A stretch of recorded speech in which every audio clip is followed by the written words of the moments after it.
Italy বিশ্বের অন্যতম আকর্ষণীয় গন্তব্য, যা ঐতিহ্য, সংস্কৃতি, স্থাপত্য, শিল্প, ওয়াইন এবং খাবারের দৃশ্যের জন্য বিখ্যাত।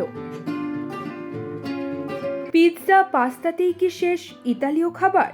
মোটেই না। ইতালীয় খাবারের বৈচিত্র্যময় সম্ভার রয়েছে। Pizza, sandwich, pasta, chicken stick, macaroni কিংবা বিখ্যাত স্পাগেত্তির মতো খাবারগুলোর জন্ম ভূমধ্য সাগরের তীরের দেশ ইতালিতে।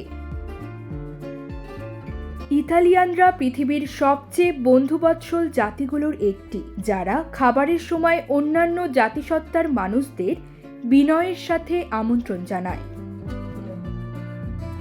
ইতালীয়রা যখন ইউরোপ কিংবা লাতিন আমেরিকায় গিয়ে নিজেদের খাবার খেত, তখন তারা সেই দেশগুলোর স্থানীয় মানুষদেরও আমন্ত্রণ জানাতো। এছাড়াও অনেক ইতালিয়ান বিদেশে গিয়ে আস্ত ইতালীয় রেস্তোরাঁ এবং খাবারের দোকান খুলে বসে,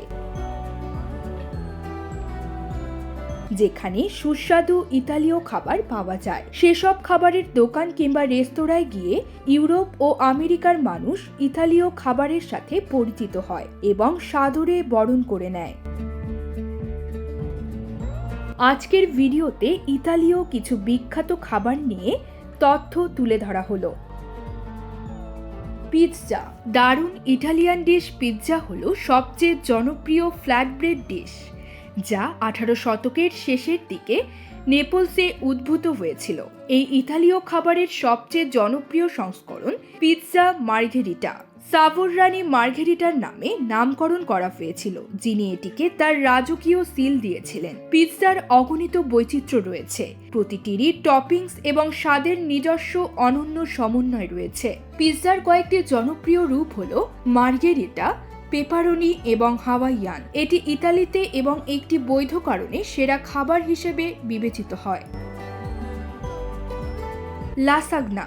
ইতালির স্তরযুক্ত পাস্তা ডিশ লাসাগনা হলো একটি ঐতিহ্যবাহী ইতালীয় খাবার, যাতে পাস্তা, পনির এবং টমেটো ভিত্তিক মাংসের সস থাকে। এটি ইতালীয় রন্ধনশৈলীতে সবচেয়ে প্রিয় খাবারগুলির মধ্যে একটি, যা বিশ্বব্যাপী জনপ্রিয়তা অর্জন করেছে।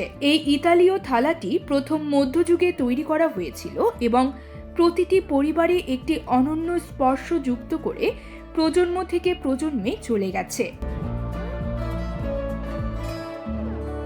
রিসোটো।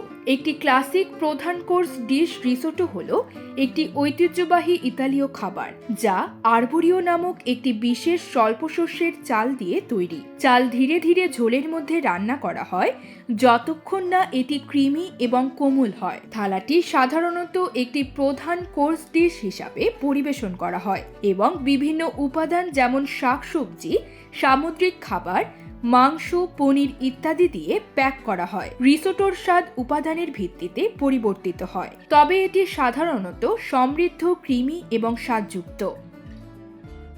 আজকের মতো এখানেই শেষ করছি।